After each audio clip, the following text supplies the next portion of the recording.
السلام عليكم ورحمة الله وبركاته. بسم الله الرحمن الرحيم. حمدا لله ومصليا على رسول الله صلى الله عليه وسلم. كنتم خير أمة أخرجت للناس تأمرون بالمعروف وتنهون عن المنكر وتؤمنون بالله. الآية. وقال رسول الله صلى الله عليه وسلم: لقد كان لكم في رسول الله أسوة حسنة. Para pemirsa yang berbahagia dimanapun Anda berada, baiklah kita lanjutkan reaction to Buletin Dakwah Kafah edisi 214 dengan mengambil tema pesan penting Maulid Nabi Muhammad. Oke, marilah kita ikuti bersama-sama dengan seksama. Assalamualaikum warahmatullahi wabarakatuh. Alhamdulillah wassalatu wassalamu ala Rasulillah wala haula wala quwwata illa billah. Asyhadu an la ilaha illallah wahdahu la syarikalah wa asyhadu anna Muhammadan abduhu wa rasuluh la nabiyya ba'dah. Allahumma shalli ala Muhammad wa ala ali Muhammad amma ba'du. Pendengar Buletin Dakwah Kafah rahimakumullah, alhamdulillah kembali hadir di tengah-tengah Anda semua. Buletin Dakwah Kafah kali ini edisi 214, 8 Rabiul Awal 1443 Hijriah, bertepatan 15 Oktober 2021 Masehi. Kali ini akan mengangkat tema pesan penting Maulid Nabi Muhammad sallallahu alaihi wasallam. Bismillahirrahmanirrahim. Mayoritas umat Islam meyakini bahwa mengenang momentum hari kelahiran atau Maulid Nabi Muhammad SAW sangatlah penting. Tidak lain agar kita mampu menjadikan beliau sebagai satu-satunya sosok pegangan, model perilaku dan suri teladan atau uswah dalam semua aspek kehidupan. Sungguh dalam diri Rasulullah SAW terdapat suri teladan dalam berkeluarga, bermasyarakat dan bernegara. Mengenang kelahiran Nabi SAW juga agar kita bisa merealisasikan teladan beliau dalam menjalani hidup dan menata kehidupan. Dengan itu, kita bisa sukses dunia dan akhirat. Semua teladan itu bisa kita dapati pada diri Rasul SAW. Allah SWT berfirman dalam Quran surah Al-Ahzab ayat 21, A'udzu billahi minasyaitonir rajim.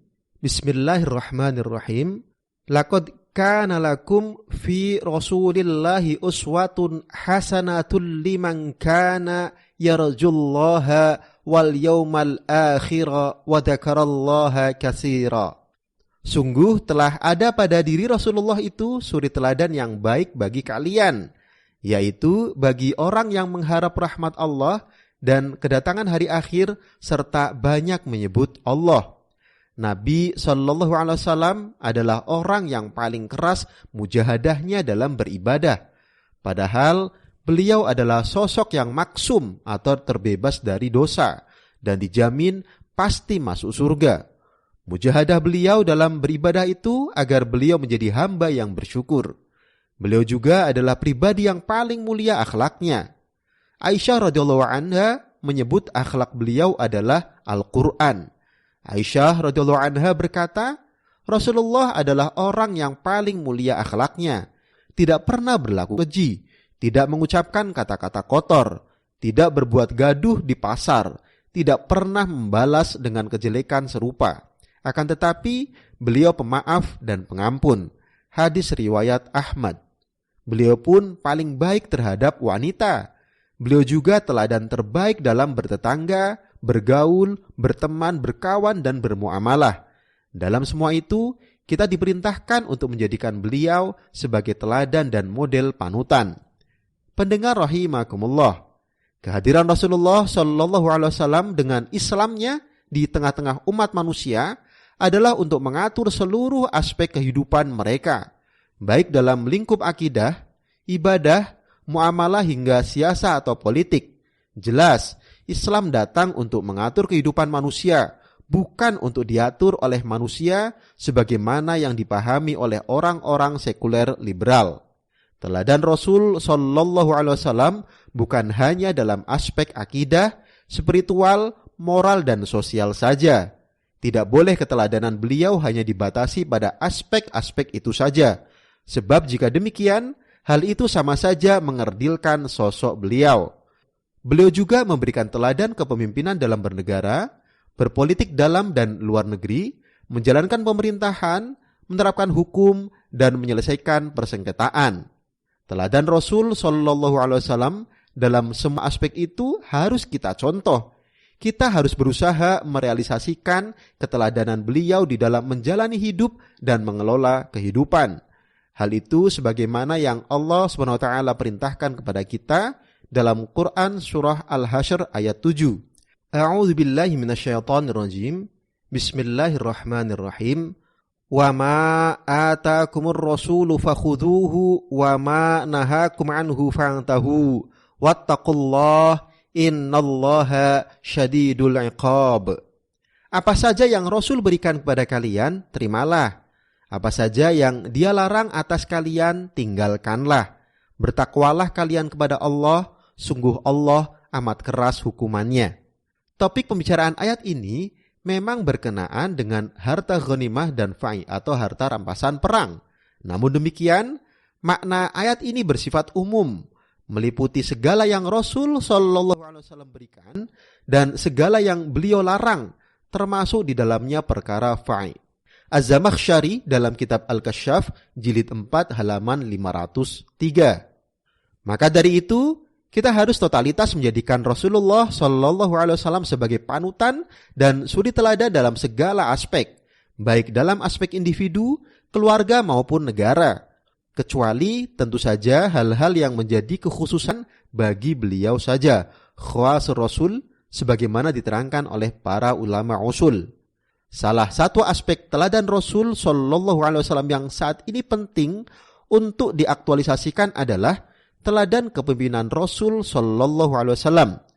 Teladan kepemimpinan Rasul Shallallahu Alaihi Wasallam itu ketika diaktualisasikan di tengah kehidupan akan bisa menyelesaikan problem-problem yang mendera masyarakat modern ini, sekaligus membawa pada kehidupan yang dipenuhi ketentraman dan berkah. Bagi kita kaum muslim, hal itu tentu kita yakini seiring dengan keyakinan kita terhadap Islam yang Rasul Shallallahu Alaihi Wasallam bawa kepada kita. Rasulullah Muhammad Shallallahu Alaihi Wasallam bukan hanya pemimpin spiritual, zaim ruhi, tetapi juga pemimpin politik, zaim siasi. Dalam konteks saat ini, beliau dapat disebut sebagai pemimpin negara, ra'is ad-daulah. Allah SWT berfirman dalam Quran surah An-Nisa ayat 64. A'udzu billahi minasyaitonir rajim. Bismillahirrahmanirrahim. Wa ma arsalna mir rasulin illa liyuta'a biidznillah. Tidaklah kami mengutus kamu Muhammad melainkan untuk ditaati dengan izin Allah. Ayat ini menegaskan bahwa kehadiran Rasulullah sallallahu alaihi wasallam tidak sebatas penyampai risalah semata. Beliau sekaligus juga pemimpin yang wajib ditaati setiap perintah dan larangannya. Hal ini ditegaskan dalam ayat selanjutnya, bahwa di antara bukti kesempurnaan iman adalah menjadikan Rasul Shallallahu Alaihi Wasallam sebagai hakim dan menerima apapun keputusan beliau tanpa ada keberatan sedikit pun. Sepeninggal Rasul Shallallahu Alaihi Wasallam, hal itu adalah dengan menjadikan syariah sebagai hukum untuk memutuskan segala perkara. Bisa Anda lihat di Quran surah An-Nisa ayat 65. Pendengar rahimakumullah, Rasul Shallallahu Alaihi Wasallam juga memberikan teladan bagaimana menjalankan sistem pemerintahan Islam. Beliau membangun struktur negara. Beliau menunjuk dan mengangkat para penguasa, baik muawin, wali maupun amil. Beliau menunjuk dan mengangkat para panglima dan komandan pasukan. Beliau membentuk kepolisian dan mengangkat kepala polisinya. Beliau mengangkat qadhi atau hakim untuk berbagai wilayah. Beliau juga mengangkat para pegawai administratif yang disebut katib untuk berbagai urusan. Semua itu merupakan penjelasan atas kewajiban menerapkan hukum-hukum Islam. Sebagai kepala negara di Madinah, Rasul Shallallahu Alaihi Wasallam menerapkan syariah Islam secara menyeluruh sejak awal negara Islam berdiri. Hal itu tertuang nyata di dalam Sahifah atau Wasiqah Al-Madinah, piagam Madinah. Jika kalian berselisih dalam suatu perkara, tempat kembali keputusannya adalah kepada Allah Azza wa Jalla dan kepada Muhammad sallallahu alaihi wasallam. Apapun yang terjadi di antara pihak-pihak yang menyepakati piagam ini berupa suatu kasus atau persengketaan yang dikhawatirkan akan menimbulkan kerusakan, tempat kembali keputusannya adalah kepada Allah Azza wa Jalla dan kepada Muhammad Rasulullah sallallahu alaihi wasallam. Ibnu Hisham dalam kitab As-Sirah An-Nabawiyah jilid 1 halaman 503 sampai 504. Dalam menerapkan syariah Islam itu, Rasul sallallahu alaihi wasallam sangat konsisten. Misalnya, beliau menolak permintaan untuk meringankan hukuman terhadap wanita terpandang yang mencuri, meski permintaan itu disampaikan oleh orang yang sangat dekat dengan beliau. Bahkan ketika itu beliau bersabda, "Wahai manusia, sungguh orang-orang sebelum kalian itu binasa karena bila yang melakukan pencurian itu orang terpandang, mereka biarkan. Namun bila yang mencuri itu kalangan rakyat jelata, mereka menerapkan hukuman atasnya. Demi Allah, kalau saja Fatimah putri Muhammad mencuri, sungguh akan aku potong tangannya." Hadis riwayat Muslim. Rasul sallallahu alaihi wasallam juga menyatukan dan melebur masyarakat yang beliau pimpin menjadi satu kesatuan umat dengan ikatan yang kokoh, yakni ikatan akidah Islam. Beliau sekaligus melenyapkan ikatan-ikatan ashabiyah jahiliyah seperti ikatan kesukuan dan kebangsaan. Kiai Haji Hashim Asy'ari rahimahullah melukiskan, lalu hilanglah perbedaan-perbedaan kebangsaan, kesukuan, bahasa, mazhab, dan nasionalisme yang selama ini menjadi penyebab permusuhan, kebencian, dan kezaliman. Masyarakat pun atas nikmat Allah berubah menjadi bersaudara. Jadilah orang Arab, orang Persia, orang Romawi, orang India, orang Turki, orang Eropa, dan orang Indonesia semuanya berperan saling menopang satu sama lain sebagai saudara yang saling mencintai karena Allah. Tujuan mereka semua hanya satu, yaitu menjadikan kalimat Allah menjadi unggul dan kalimat setan menjadi hina. Mereka mengabdi demi Islam dengan ikhlas. Semoga Allah mengganjar mereka dengan sebaik-baik balasan. Inilah Salman Al-Farisi, Suhaib Ar-Rumi, Bilal Al-Habashi, dan yang lainnya. Mereka adalah di antara yang beriman kepada Allah dengan ikhlas, memperjuangkan dan menolong Islam dengan segala kekuatan yang mereka miliki, memprioritaskan kepentingan Islam di atas kepentingan bangsa dan kaum mereka. Ini karena mereka memandang bahwa ketaatan kepada Allah adalah di atas segalanya dan bahwa kebaikan atas kemanusiaan ada pada pengabdian mereka pada Islam. Kiai Haji Hashim Asy'ari dalam kitab Irsyad Al-Mu'minin ila Sirah Sayyid Al-Mursalin halaman 44. Rasul sallallahu alaihi wasallam juga memimpin umat untuk menjalankan misi agung menyebarkan Islam ke seluruh penjuru dunia dengan dakwah dan jihad. Islam dan penerapannya secara totalitas akhirnya merambah ke berbagai negeri, menebarkan rahmat di setiap jengkalnya. Ketika Rasul sallallahu alaihi wasallam wafat pada 12 Rabiul Awal tahun 11 Hijriah, kepemimpinan beliau itu dilanjutkan oleh para sahabat dalam sistem khilafah selama era Khulafaur Rasyidin. Kepemimpinan itu merupakan sunnah Khulafaur Rasyidin yang juga Rasul sallallahu alaihi wasallam perintahkan untuk kita pegangi. Pendengar rahimakumullah, alhasil semua keteladanan Nabi sallallahu alaihi wasallam itu harus diteladani secara totalitas, termasuk keteladanan dalam kepemimpinan.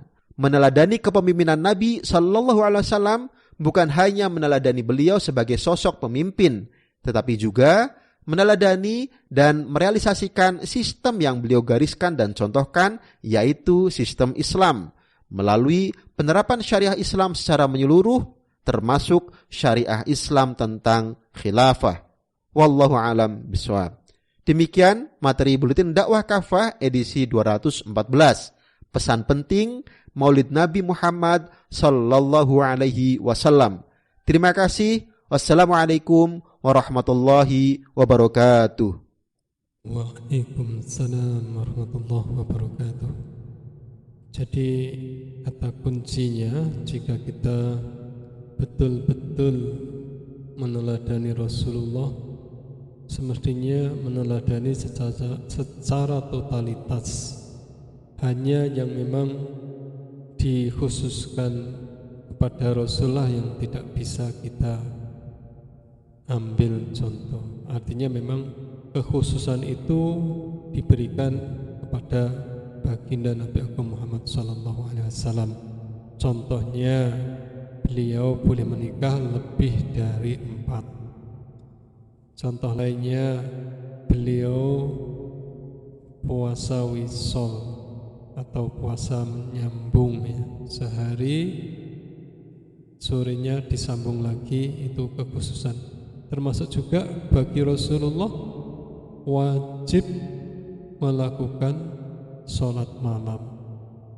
Itulah kekhususan yang dimiliki atau hanya boleh bagi Rasul kita Muhammad SAW. Sementara yang lainnya semestinya kita teladani semuanya, ya, termasuk tadi dalam mengurus urusan kehidupan dan menjalankan kehidupan ini atau menjalani kehidupan ini dengan aturan yang bersumber dari Zat yang maha segalanya, yang maha tahu, maha kuasa, maha pemilik hukum, dan yang tahu akan alam akhiratnya. Hikmah yang bisa kita petik pada kali ini, Rasulullah SAW bersabda, "Wa'alaikum bisunnati wa sunnatil khulafa'ir rasyidin al-mahdiyyin fatamassaku biha wa'addu 'alaiha bin nawajid." Oleh karena itu, wajib berpegang pada sunnahku dan sunnah khulafa'ur rasyidin yang mendapat petunjuk. Berpegang teguhlah pada sunnah itu dan gigitlah itu erat-erat dengan gigi geraham. Hadis riwayat Ahmad, Abu Dawud, Ibnu Majah, dan At-Tirmidzi. Demikian reaction untuk Buletin Dakwah Kafah edisi 214. Semoga membawa manfaat bagi kita semuanya. Jangan lupa agar lebih bermanfaat bagi yang lainnya, subscribe, like, share, and comment. Akhirnya, wassalamualaikum warahmatullahi wabarakatuh.